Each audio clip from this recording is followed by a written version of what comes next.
Anyways, this is the rice cooker. And this is what we do. It's a safe space to love electro swing. Oh. It's this is how I feel like the last... You know what? Use the audio from the last interview. Yeah, it started off so much better, I feel like, in the last one. We did end up in musical theater, though, so like... But this is the rice cooker, and it is a safe space to love whatever you love. Yeah, absolutely. I always tell people, play what you want, and I absolutely mean it. Like, I really feel like some people are really cool and kind of bring me gifts, too. Like, they'll play stuff that they know I like because they're, like, in the house and stuff. But I really want people to play what they enjoy. Your set was so personalized because you did all of your own vocals in a lot of your original songs. Yes. Run me through the genres that you cover. It's kind of weird to talk genres. I always say I'm gender fluid and I'm genre fluid because that is how my music. Genre fluid. Yeah. Well, it's so funny because in many other Latin languages, gender and genre are the same word. It's actually really interesting. I found this out recently. Like género in Spanish, I guess, is also gender related. It's gender and genre.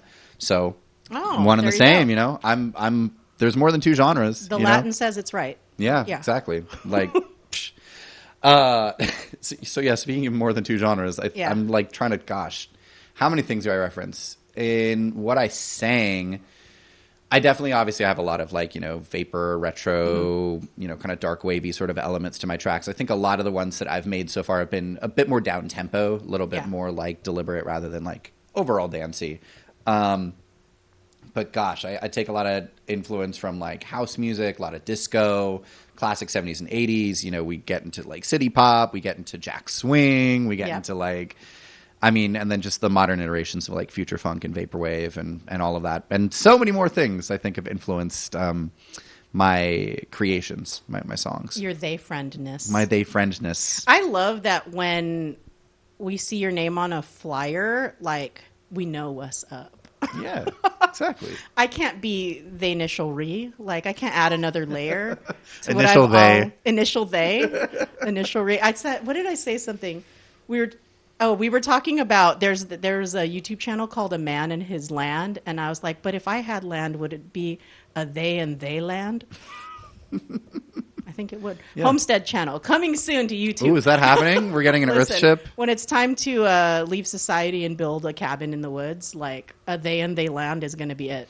I want to be in a place where socialized medicine is a thing, and maybe they hate trans people less. I don't know. Maybe. Crackboy Mental from Ireland famously has the song "Trans People Are My Friends." Yep. Transphobes, come catch these hands. And so, yeah. I mean, I know he's there. Nobody else got me. Crackboy Mental got me, I guess. You got that one friend. I got that guy. Yeah, rock on. Thank you. Thank you, allies. I don't want to forget about your roots with all the remixes, because you played a killer set with us for Cosplay Deviants last year doing a lot of the Pokemon remixes. So take me on your journey of where you were posting those remixes, your name and handle for that, and where your music is now. Yeah, I mean, so...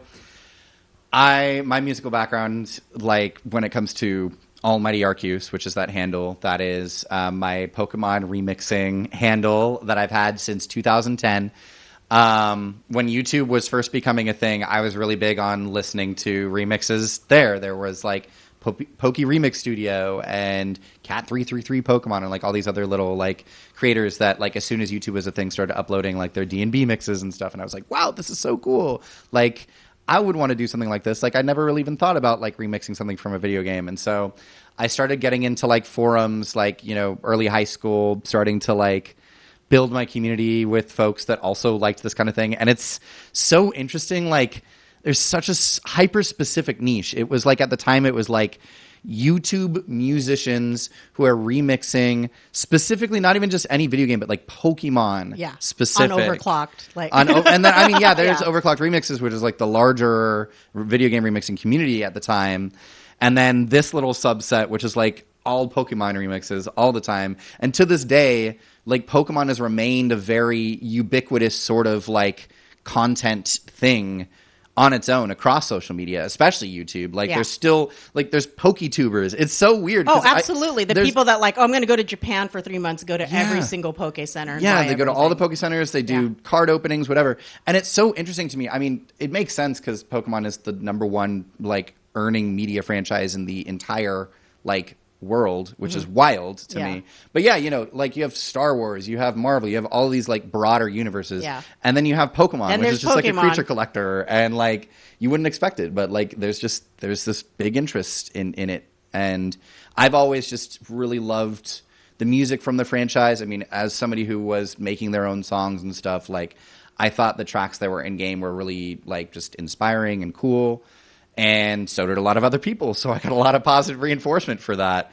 And so, like I said, I've been doing this for, I guess, 14 years now. Wow.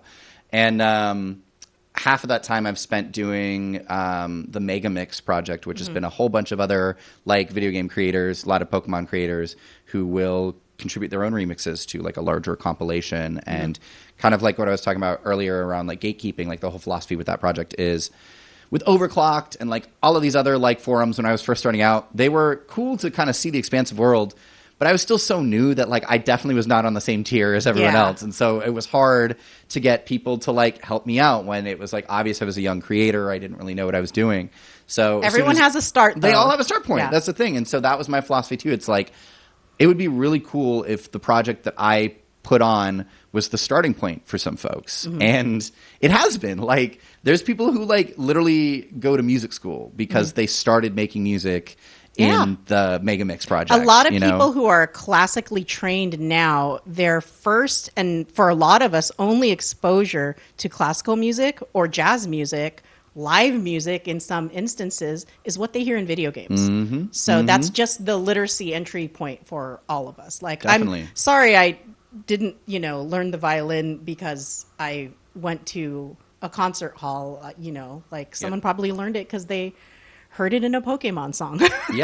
Absolutely. And I think these days it's so much more common than I think people really even fathom. They realize you and I both remember the era of when video games actually were nerdy. They weren't so ubiquitous as they are now. It's household. It's household. Now these days it's intrinsic. It's you're 3 years old and you're playing a tablet video game or something, and it's that switch was so fast to the point where I feel that recognition of how impactful the media for video games is was really acknowledged. We have this obviously a lot of reverence for film composers. We have a lot of reverence for film and TV stars. I think video games are just coming into that era of notable prominence, and now they've been thanks to Hollywood, thanks to movies, thanks to TV. I think people are starting to realize, wow, these have had such a huge cultural impact, and the music is an unsung hero of that, I think, for many people. And at what point you do your music now multi-genres as theyfriend, was there a transition? Did you kind of stop doing video game remixes and go into that, or I still do them now. It sounds like you were just writing all along, all your original stuff all along. So I think my first songs were original songs. They were just on GarageBand or something back in 2006. We all been there. Or 7. Yeah. You know how it is. And I felt very proud because just a few years later, I took those original songs and I made them into fully fleshed out original compositions, things like that. And a lot of what I made originally were instrumental. I wasn't singing as much on my first tracks, interestingly enough. But I did have a collaborative project early 2011, 2012. It was a lot of breakbeat and stuff, actually, and a little bit of dubstep with this artist, Jameson Randall, who's now a speedrunner on Twitch and YouTube. Sweet. Yeah. Pretty cool guy. He's done a few awesome games done quick. So I think Celeste is his specialty. But we made songs because he was part of the remixing community back in the day, and he was putting out some original tracks that he wanted me to lend some vocals to. I actually ended up singing one of those songs recently at the little breakbeat gig that I put on, the little Wipeout event, which was a blast. And so, I made lyrics and vocals for that, and then I started, just kind of slowly making my own stuff. At first, it was just kind of for myself, and then once I was almost out of college, I put out some other stuff under like an original label, but those have always happened in parallel. I think it was really the pandemic though, where I started being like, okay, like this is my project. Yeah. I'm going to spend a lot more time doing this than I am with like remixes. Cause I think up until that point, and even through some of the pandemic, I spent a lot of time doing those remixes. I was building these lo-fi compilations because lo-fi was so popular at the time, and especially when the pandemic hit, like people just wanted relaxing music. Yeah, we just wanted to chill wanted out, some peace, and so like I focused on that very heavily for a while because it was very, it was something that was both lucrative, also fun. It was a time at which everybody in the Megamix community was very like, we're at home too, let's make some big videos, and so we saw the most success in that project, like 2020, 2021. And then it was kind of out of that once I did Worldwide Wave, which was 36-hour Vaporwave music festival, completely virtual, around the world, all these different countries represented. And that was awesome. I loved that. That was where I premiered some of my first theyfriend songs off of my first EP, 5-star. Yeah. And from there, I've been focusing more and more on this project. But you do like run events and do events that are like thematically fun and interesting, and you do it in this delicate way where you program talent that is not just like diverse for diverse sake. It's like those are your friends, those are your comrades, those are your people, and it feels natural. It doesn't feel like forced or anything like that. I mean, well, thank you, first of all. I mean, I think I always try to bring the communities and the people that I care about into whatever spaces that I am in when it comes to like creating. I've always been very anti-gatekeeping especially when it comes to music creation. And I think obviously there's a lot of history of like, queer folks creating so many amazing things, but not really necessarily getting that recognition or that space to show it off themselves. I kind of liken it almost to like how, you might post a song somewhere online and your particular copy of it doesn't pick up, but then someone else re-uploads it and suddenly it's got like 1 million streams, and you're just like, well, I'm glad people like it at least. I wish people knew it was mine. But, so I feel like in a lot of ways, like there is this recognition that like queer and trans folks have contributed for so long, the whole history to music. And like, I think we're finally in an era where that is starting to really take a lot of prominence. And so now just the natural group of myself and my friends have started to build things. And I also just feel like it's really cool because when I'm going out to other events and meeting people, it's like I'm finding more community. I'm finding more people who want to do these sorts of things. Like I think this year in particular for me, it's been very expansive in terms of like the like places that I've been, the people I've met, the types of music I'm engaging with. Like it just feels very like heartwarming to be in a community where like people accept kind of all elements of you. And I think a lot of people are also kind of like, I'm tired of this like weird LA gatekeepy kind of thing that it's not generated by the people. It's generated by the venue owners. It's generated by Live Nation, who owns like more than half, like everything, Got my own Live Nation problems right now. Yeah. Don't we all? So it's like, these are the kinds of things where it's like when you're creating your own community spaces that people I think really seek. And like, I value it so much, just like having queer community that I can make like cool songs with, and that like I don't know, everywhere I've showed up at in the past few years that I've been like starting to curate events have felt so like welcoming and so creative, and I always meet really just vibrant cool people that I can like make cool stuff with, like you.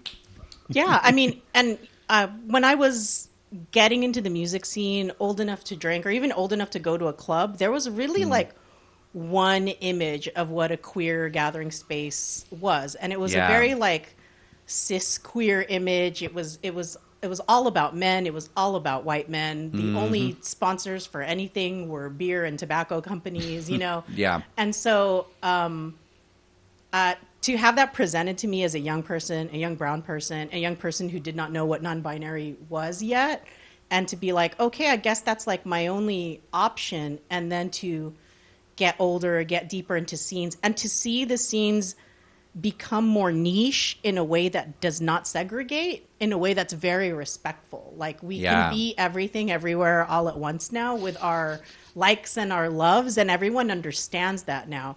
Because I'm very much, from a time period where it's like, well, you're into hip hop or you're into alternative music, and that's the only two things on earth. Yeah. And you can't do or have both. And now we're allowed to have millions of things and contain multitudes and stuff like that. So it's a different time and a different place, and I get a lot from the communities we're in that allow us to break down that gatekeepy stuff. It's like vaporwave as a concept, not as a boundary or definition. Even though there are some people there are who always really genre purists. need, oh my gosh, there are always genre, and it's purists. fine. It comes everywhere, and I feel like even like some of the vestigial sort of things that you've mentioned are still perforate the scene. There's a lot of spaces that I think people do want to be, kind of coded to one thing, and some people really have a deep passion for one thing, and that's what they're fixated on, and that's awesome. I think that's great. For myself, I've always just been somebody who really loves the eclecticity of music. Music in itself is very like synesthetic for me. Like I experience sound in a way that feels so image-based, whereas I feel like a lot of other people marry sound and image, and that can often, lead to like, okay, I like this one thing, I like this one thing. Vaporwave for me was always something that felt so broad and imaginary. It felt like such a big virtual space as it espouses, to the point where like the genre felt very nebulous, very fluid, very like, it's self-referential in a lot of ways. It's referential to, time in which like music itself was kind of being like capitalized upon in a new way, and like we're recontextualizing that as we go through our own era of seeing that happen to our music, and like literally the physical pieces being taken away from us and moved into a nebulous cloud, a nebulous space, like physical media disappearing. Vaporwave has a very big obsession keeping with that, those tangible media, things alive. And I think that to me is like really valuable, because we lose a lot of that, I think, a lot of the times in the ways that like we are able to engage with music. And there's benefits to that. I think the ephemerality leads us to thinking about sounds in new ways, and leads us to exploring more and trying new things. But there's also this sort of like, a discourse about like what's lost, what lasts when it comes to like music. Yeah. So. Vaporwave is a thing that has a lot of entryway points too. You could love video games and love the Sega Genesis, and that was your entry point into learning about Vaporwave. Or you could love 80s music, or you could love Nagel paintings like of that one lady that everyone had in their house. The weird thing is I used to question like I've mentioned this before, like I view Vaporwave as something that, recontextualizes consumerism in the 80s in particular, and a time where advertising and consumerism was kind of for and by white folks for the most part. So Vaporwave means something different to me. It has a different like context for me. And some people can very easily approach Vaporwave and be like, oh, that's so nostalgic, so great. Everything should be like the 80s again. And I was like, no, bro, 80s not great for some of us. Like, that's, to me, the point of the genre. I mean, it's... I'm laughing at how we used to be, what consumerism used to be, because it's not what it is now, but not everybody sees it that way. Some people really see it as just nostalgia, and nostalgia as something great that we should all be doing again. I'm like, no, we can lose some 80s stuff and 90s attitudes that can go. It'd be nice to not have Reagan influence. We don't need our trickling down economics and the and HIV crisis and all of those, the weight of all those things. But again, that's my perspective. But that's kind of the cool thing about something that Vaporwave, that is sort of an art movement, sort of a music genre, but none of those things at the same time. Like, there's someone that wants to gatekeep everything I'm saying right now listening to this, and that is also a part of Vaporwave. Let us know what you think. Comment, like, subscribe. Would you like to hate this video? Please. What's the next video you'd like to hate? No, seriously, and I mean it's so.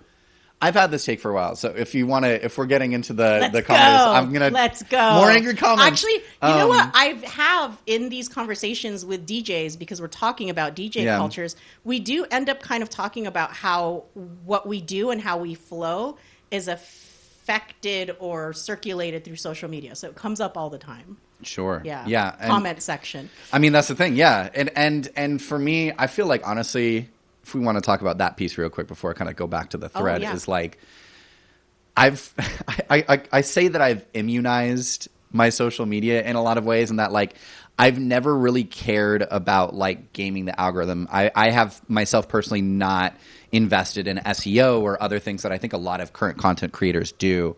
And part of that is because I know that like that's not the path that I'm walking when it comes to creating music. And part of it is also because I care about so many other social issues. And I think a lot of artists, when they start thinking about that, they let that go. And I understand it's more of a business decision in that sense. But for me, it's like I don't treat my music as a business. It's not what I do as my primary form of income. It's what I like to do.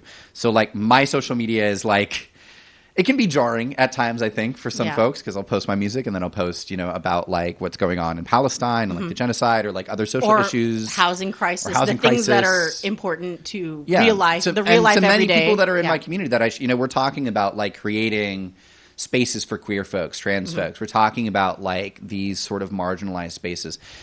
And I honestly do think, like, I'm not a death of the author kind of person. I think it's very important the way that we curate and create space and, like, inform the media that we participate in, because that informs us as well.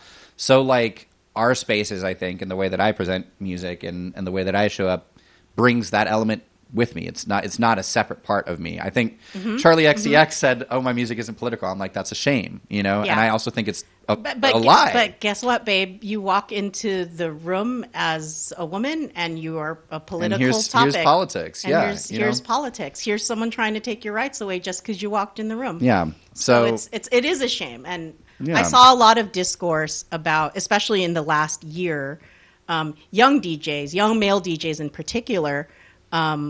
Saying, I don't want to be political. I was asked to play this event. It's a fundraiser for Gaza. It's a fundraiser for Palestine. But I don't want to get involved in anything like that. And I'm like, my young man of color, if you think you're not a part of this, or if you think you get to walk around and not engage with that, like, you are walking around, you driving your car, you are 17 more times more likely to get pulled over than your white counterpart. So you existing is political. So it disheartens me sometimes to hear young people, especially young creatives, who think they can kind of run from politicalness or are scared to just learn, I guess. And I mean, I'll always give leeway and credit to folks who are on their journey, who find that, who find the way to show up, because it isn't always clear. We all come from different places.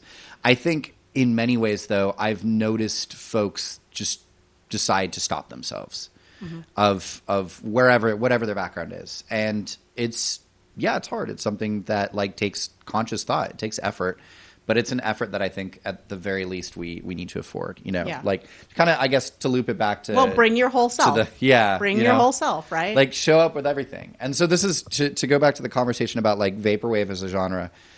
I've always seen Vaporwave, as I have with many electronic genres, as like foundationally like trans. It is something that I think was born out of this critique that you've shared, but I think a lot of the initial artists brought with them when they were doing a lot of the sample work. It wasn't necessarily just sampling for sample's sake. It was this idea that like we are critiquing this like late stage capitalist consumerism that is overtaken and is now like kind of, we look at this image of like what was being built up in the 80s and 90s, this like straight utopia or whatever. And like, how do we like, pivot this? Like now that we have seen, the ugliness born of that era. Of that era, yeah. That's always what I thought. That's always what I thought too. It is, it's like a comical absurdism to a certain point, to relook at it and reanalyze it. And sometimes I even think of like listening to a Saint Pepsi song or a Lux song like years ago, and we're all vibing, we're all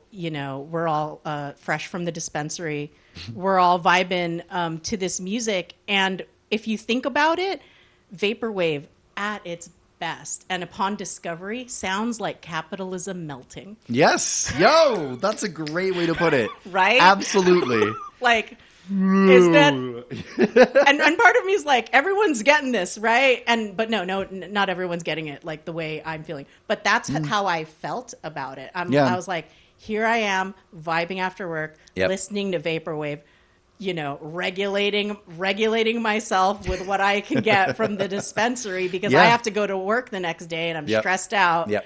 And it sounds like I came across it in a very similar way, because it was like dissolving of an old world. And I mean, all of the stuff that I got into early on was like the ambient vapor, like 2814 and Vape Air and like, classic Macintosh Plus, Vectroid. Yeah. I found out actually at the time I was getting into Vaporwave, Vectroid actually often would perform at the college I was going to at the time. Well, there you go. So that ended up working out pretty well. But yeah, it's like that was the exact mood. It felt like, you know, I was in this age of like disillusionment, and I think a lot of people still relate to that aspect of the genre. But I think something that, especially as it became more of like a who's actually making money off of this? Who's creating the scene? With every genre, I think you lose a little bit of the initial praxis, the initial like way by which that genre was manifested. That's the cool part. Yeah, it is the cool part. That's the cool part. And it's why that's I still listen to old stuff. That's when it's growing branches and you're getting your future funks and you're, you know, and then suddenly breakcore. Where's breakcore doing here? I don't know, but here she is. She's here again. Okay, DJ stuff. But okay, this is a good segue though, because one of the reasons that I do this show and that I talk to DJs is that DJs contain multitudes. You are a person who is a musician, a vocalist, a DJ.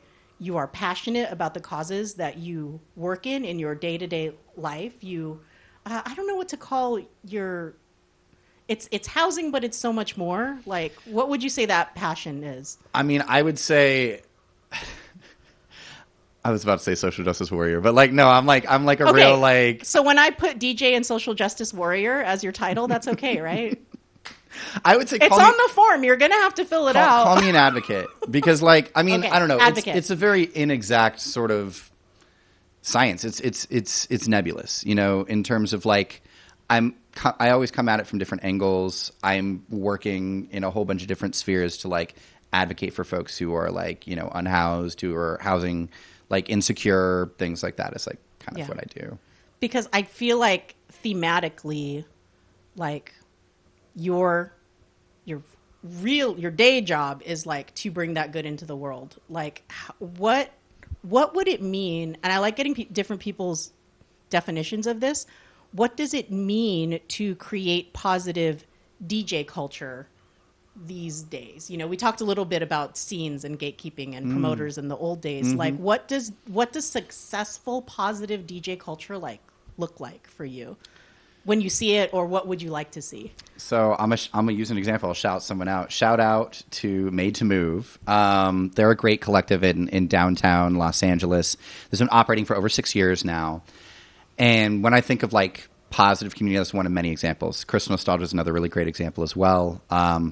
But in particular, I think something that they share is everybody who's doing the DJing, making the music, they love what they're doing, and they're there specifically because they just want to have a good time with other people playing songs that they like. Like Made to Move is a free event, you know, so like you just roll up on a Thursday to General Lee's in Chinatown. There you go. It's like total like comfy 70s living room vibes with disco ball up there, and they're playing really great like house techno, like, you know, dance music, really good stuff. And everybody's just having a great time. And like there's, I don't know, it's a very diverse space. It's not anything where I feel like anybody is there for like, you know, any particular purpose aside from enjoying music and dancing.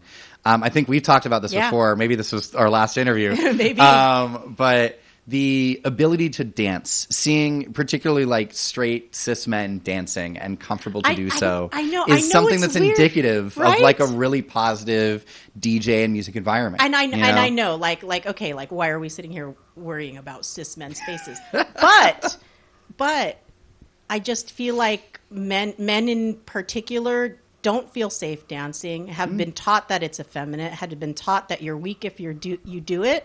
So to be in spaces where I feel like men who otherwise would be inhibited are not, I think that's a credit to the promoter, to the person doing the event, that's a good thing. Yeah. Because there's nothing worse than going into a venue and seeing a bunch of men lining a wall staring at women dancing.